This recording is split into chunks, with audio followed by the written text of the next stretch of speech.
following program has been approved for immature audiences only. Mmm, delicious.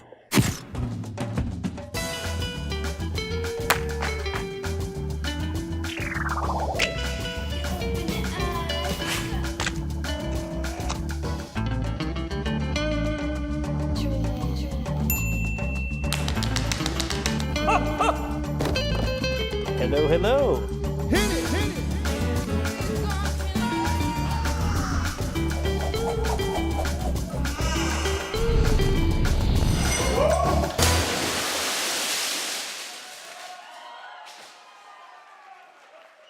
Hi, and welcome to the show. I'm Nancy Guppy here at beautiful Georgetown Stables, and we have got a great show for you this week. Take a look. I realized as a 10-year-old that this was exactly what I wanted to dedicate my life to. The graceful flow of David Harvey. Here's the funny thing about not paying Revolutionary War veterans is that it is a bad idea. Story time with Mike Daisey. Because as you remember me saying, they have their own guns. The vibrant vision of John Grady.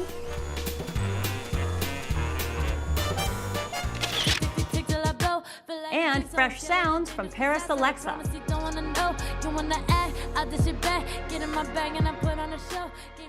We'll begin with David Harvey, a dancer and choreographer with a stage presence that is quiet, intense, and riveting.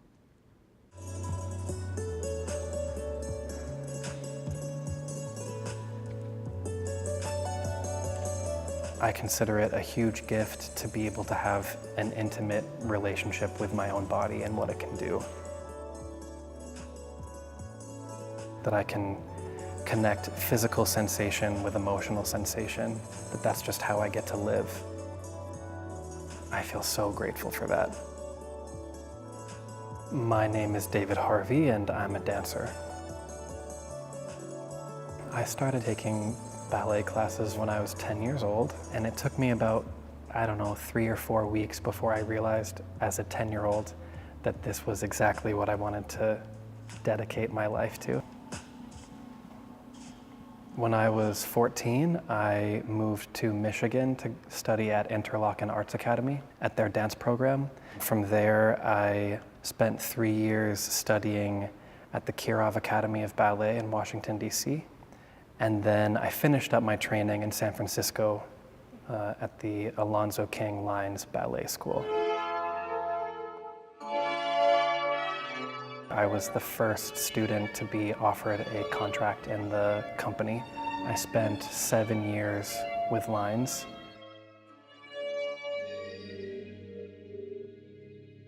I performed, I think, over 20 of his ballets. Definitely over 400 performances worldwide. It was a tremendous experience. So I left Lines in 2014. I wanted to have more time to teach and to make my own work. And the very first class that I took in Seattle was Kate Wallach's Thursday morning advanced contemporary class. And I remember calling Lavi and saying, Lavi, this really amazingly beautiful man just started to take class and he just keeps coming on Thursdays. And so that's how we started our relationship. Right now, Kate's company called the YC, we are kind of remounting this piece that we premiered at the Moore in 2016.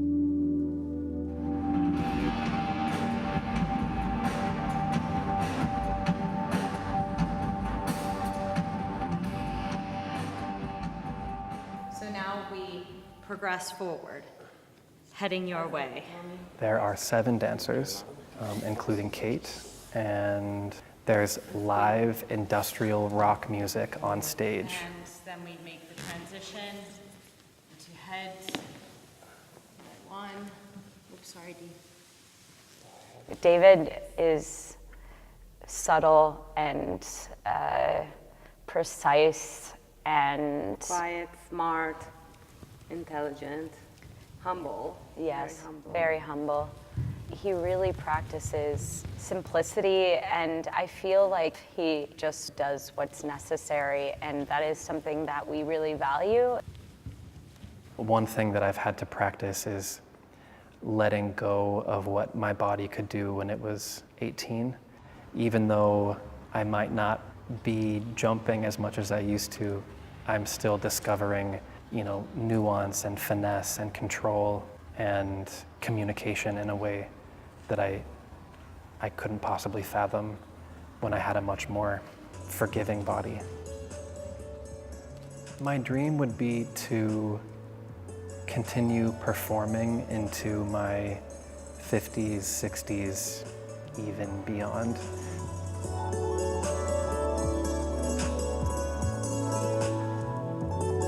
The performers that really stick it out for a long time have a mastery and a command that I look forward to.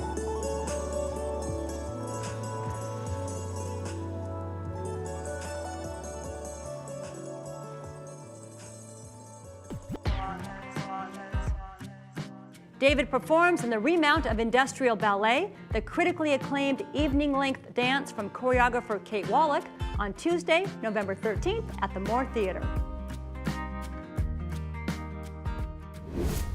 If instead Mr. Harville had turned the lights off in the room on the first day and then put a flashlight in his face and he was like, "Murder created the world you're in," I would have been like, "What?" And I would have really been engaged with American history, because the actual history of America is bonkers. There's a theatrical buzz going on around town. Why? Master storyteller Mike Daisey has returned to Seattle with his new show, A People's History. And joining me is the master himself, Mr. Daisey. So nice to see you. It's nice to be seen. Well, welcome back to Seattle. Now, before we launch into the new show, I wanted to give our viewers just a little context of kind of who you are, because you've got a big reputation. And your career kind of began in Seattle. 2001 was 21 dog years, right? Yes. And that was about your time at Amazon? Yes. Okay. And was that kind of the leaping off point for you, where you realized this is what I want to do? Yes, it really was. Yeah.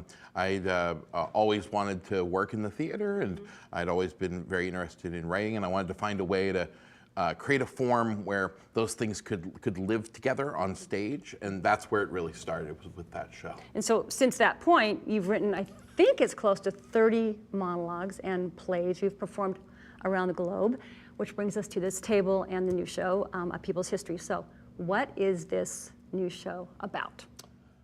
Well, big question. It is a big question. But, fundamentally, this show is about American history, and it's about all of American history, which is a large topic. And you kind of have to pick where to begin and end. So this is a show where I start in October on a crisp day in 1492, and I go all the way to 2018, the present moment. So because of that, instead of trying to do all of that in 90 minutes and then we get a coffee, which if I could pull that off, I totally would. Yeah. There's so much story to tell that it's in 18 parts. There are 18 chapters. Right. And so the whole show is actually about 30 hours long. But if you come to see it, it's about 90 minutes long, because you'll see one part of our entire American history. And how did you, well, I want to talk about the monologues, but how did you start this? What was you put a couple things together to even start writing this piece, which was, I believe, your high school or history book? Yeah, I read a bunch of things, but the show is made out of 2 books. And one book is Howard Zinn's A People's History of the United States, which is a history book that's kind of like the inverse negative of a normal history book, in that it focuses on all the people in history that we don't talk about. So it focuses on the poor, women, people of color, LGBTQ people, all these groups that traditionally, when we tell American history, we focus very specifically on people who look pretty much like me, straight white men. Right. And so what I was really interested in is how Zinn shows the same history, but how many things we've left out and not illuminated. And then the book I put next to it, which made a lot of sense, is I went on eBay and I found my actual U.S. history book that I was taught U.S. history from when I was in high school in rural Maine a long time ago. And so that becomes the other book that I'm comparing what they both say about what history is. These two continents were incredibly full of people. They were not vast, open, unexplored spaces that, had nothing in them. The only way you could imagine that is if you were like, I want to take these spaces, and it's awkward if there are people here. So if I'm going to write about it so other people read it, maybe I could write about it where I just kind of erase them, so they're not there. So you get like a great mythology of like the boundless, endless vistas of the West. Oh, there's something, erase those, get those people out of there. And then it's nice and empty. So then, white people can just like go there. When you were going through all this material, what did you learn about U.S. history that you had no idea? Is there anything that really, like, wow, that's something I didn't know? Oh, so many things. Some of them because they're so small and clear and chilling, and some of them because the mythology of them has been changed to the opposite direction. Like the best short example would be that we talk about George Washington as the father of our country, which is true. He was the first president. And then we talk about him as being always never telling a lie, which is actually kind of true in that he was not a very clever, he was not known for his like verbal acuity. So he may have never told a lie because he's kind of always very straightforward. And he also had wooden teeth, is what we're taught. I know all those things. Right, except that they weren't wooden teeth. And that's not a secret history. We knew the whole time because we had letters from him to his dentists, and we actually have his dentures, that what he actually wore were dentures made out of his slaves' teeth, which he had extracted from his slaves' mouths while they were alive, made into dentures, and wore them in his mouth. Oh my God. Yeah. Oh my God. That's stunning. So there's more of that. Yes. Eventually, through incredible, hard, difficult, vicious effort, Black Americans finally made their way into upper education. And some of them actually chose, for reasons that can't even, why would they do this? Some of them finally were driven and compelled to become historians, and then they went into the same rooms that their white brethren had been going into for centuries, and they looked at the books and they said, wait a minute, we should tell this story. And you can imagine how much pushback there was. There was a lot. So I just want to mention, because I'm curious on how this has gone for you since that controversy in 2010 with the Steve Jobs Apple thing. That was about artistic license as a storyteller, right? And being a journalist, factual. Right? So how did you weather that controversy? Because I think you handled it well. And how did it affect how you've gone forward and how you have written your work? Well, it affects everything in the sense that it becomes part of the matrix of things that everybody talks about. Right. Like it affects your life because it becomes part of the story of who you are and what you're doing. It's funny, it's been so many years now, but now as we sit in 2018, we fight about what the nature of truth is constantly.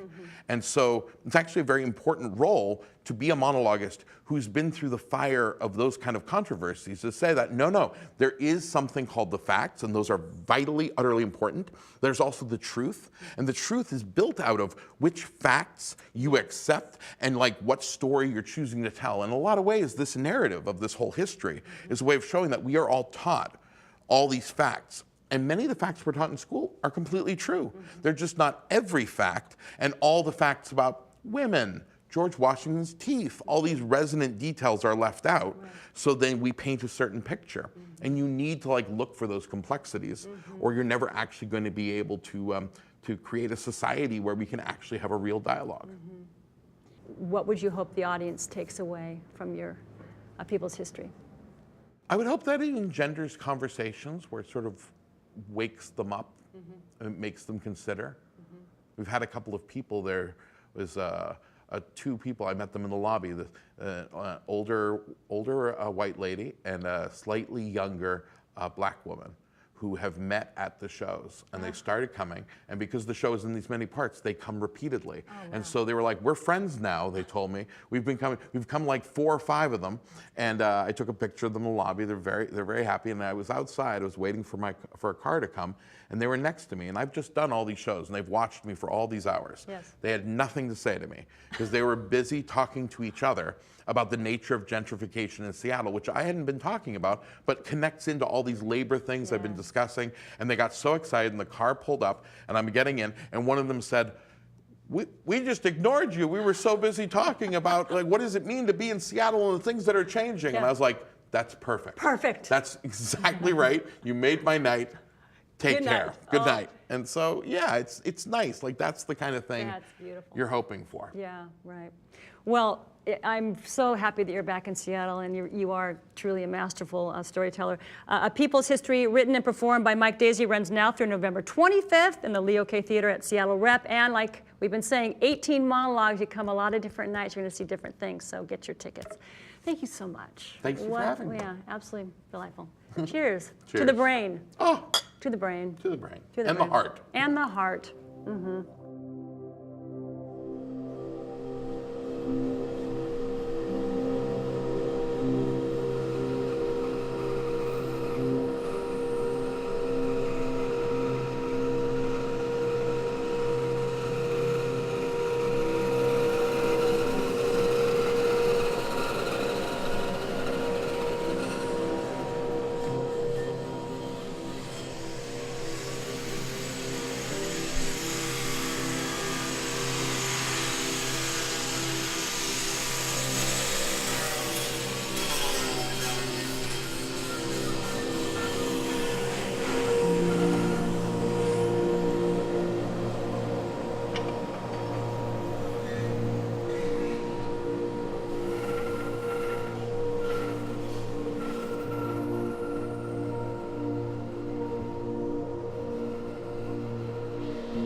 Well, we are very excited about our musical guest this week, singer, songwriter, producer, Parisalexa. Hello. Hello. So happy to have you here. Now, I know you've been singing most of your life. Yeah. Right? And is it true that you hummed as an infant, like, Yeah, there's video. There's video. Were you humming to a song or in general? I think it was just little melodies that were in my head. Yeah. And for a long time, I wrote songs that didn't have any lyrics because I couldn't talk. So they were just little melodies, and my mom was amazed, and she was like, you should do this for your life. How young were you when that started happening, the writing part? I think 3. My parents bought me a little electronic keyboard, and so I was like plinking out melodies. You know, kids normally just bang on it. Yeah, but not I was you. like playing little melodies, and my mom was amazed. So. Wow. Yeah. And here you are. Yes. No. So yeah, I know that last year, or this year anyway, earlier this year, you've had a big year. Your debut EP came out, Bloom. Yep. Right, and then a 4-track mixtape, Flexa, in June. Yeah. So that's a lot of material in 6 months. So Yeah. you had a lot to say. I did have a lot happened. Yeah. Yeah. What is the difference, would you say, between those two records? Bloom was kind of about me, you know, I fell in love with my friend, and so it was kind of like this saga that kind of just told the story of how I kind of was figuring out how to love myself, and then finding out this beautiful thing that kind of emerged out of a friendship, and writing about that and all the feelings that I felt about it. I was young. I'm still kind of young. You but are young. She's 20. I'm a little young, but I was younger, and some of the things I wrote about were bold, and like cross-pollinates one of the songs, which is about how I was just so in love that I was, you know, thinking about the future and children and stuff like that. And so it was really kind of an innocent, but just like a lost in love type of record. And then Flexo was kind of about how after that relationship, I was more focused on myself, and how I had to like regain my power and just believe in myself again, and find out how to love myself again, and not to rely on somebody else.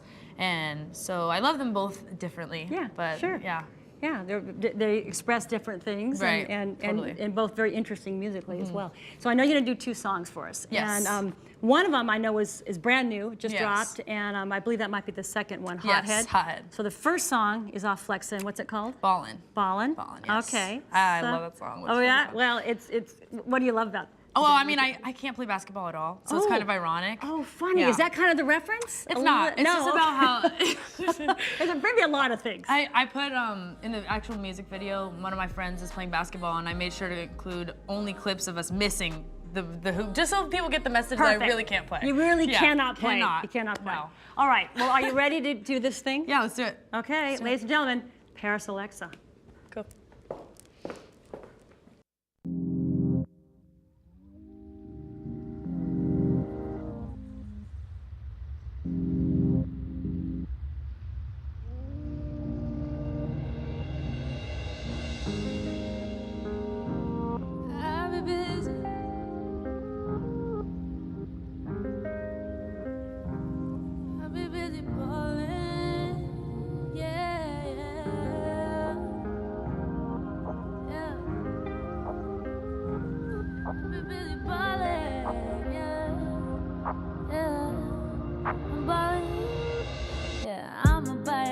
For my mama, when I finally make it, take on my vacations to Bahamas. I was celebrating ever since my birthday was the bomb, and now I'm detonating.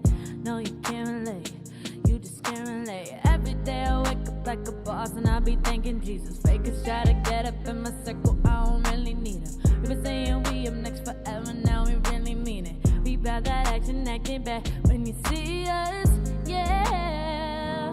I'm passionate, and I work hard, so when it pop it in on accident, yeah, I'm always on go. Better watch how I go. Don't forget to let you know I be ballin'.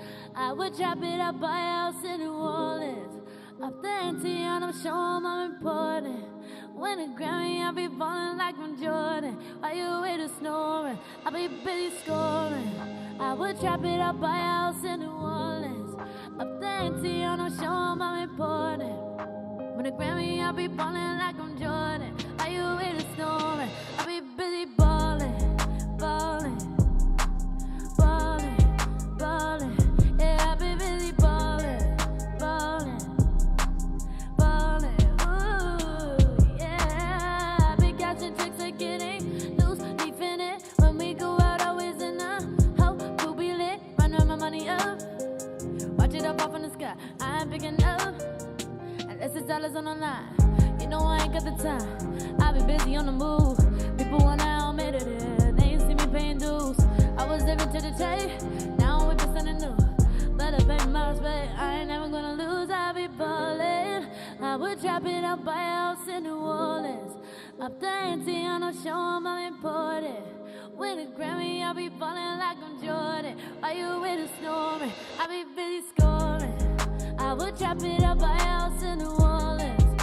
Up the ante on the show, I'm important. Win a Grammy, I be ballin' like I'm na-na-na, na-na-na, yeah. I be busy ballin', ballin', yeah, I be busy ballin', ballin'. I be busy ballin', ballin', ballin', ballin'. Yeah, I be busy ballin',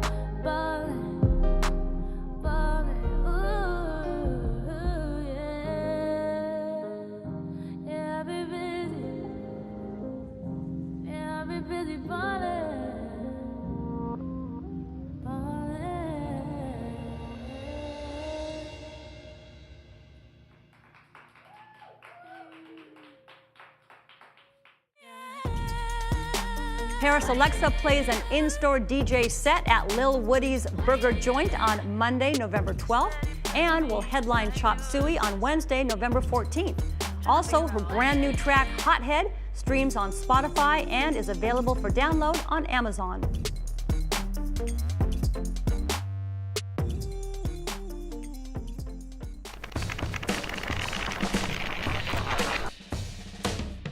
Hi, I'm Ellen Abram, and I'm curating this calendar of events. Let's start with Henry Art Gallery's show, Between Bodies. This group exhibition features sculpture, video, and sound-based works by a variety of artists. Thematically, these artworks blur the false divide between nature and culture and question what it means to be human in a time of global climate change and environmental transformation. Showing now through April 28, 2019. Moving over to Velocity Dance Center's Bittersweets by Hypernova Contemporary Dance Company. Through imaginative movement, this pastel landscape is steeped in iconic references to the 1980s and 90s. The story follows 10 performers through their memories of transition from childhood innocence to self-aware adulthood. Catch the show November 8th through the 11th. Next up, Ballast by Seattle-based poet and educator Quentin Baker at the Fry. His installation features layered text that amplifies the loss or unspeakability of historical narratives.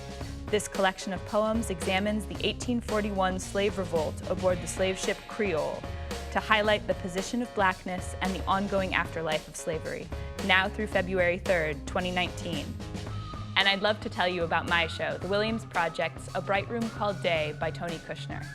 Set in Berlin in 1932, this bold script has a timely message for contemporary America. The story focuses on a group of artists and activists struggling between their conscience and comfort and trying to come to grips with what they're willing to sacrifice for their beliefs. It brings up questions of citizenship, resistance, and complicity. All tickets to this show are pay what you can, and you can see it now through November 18th. Thanks, Ellen. Hey, before signing off, we want to give a big old round of applause to the digital filmmaking students at Ballard High School who won three National Student Production Awards at the National Academy of Television Arts and Sciences Awards ceremony in October. FYI, this is their third consecutive year of winning at the national level. We've never done anything of this scale, and it's really exciting to have a budget. Talented young filmmakers have been pouring out of Ballard High since 2001, and much of the credit for the students' success is due to the fantastic leadership of the program's founder and director, Matt Lawrence. Congratulations to Matt and his Crackerjack students. Keep up the great work. And that's a wrap. Big, huge thanks to the fine folks here at Georgetown Stables for hosting us every single week. We love being here. And by the way, this is a great place to have an event, a party, whatever you want to do. And you can get more information at georgetownstables.com. And that is it for us. Have a terrific week. We'll see you soon.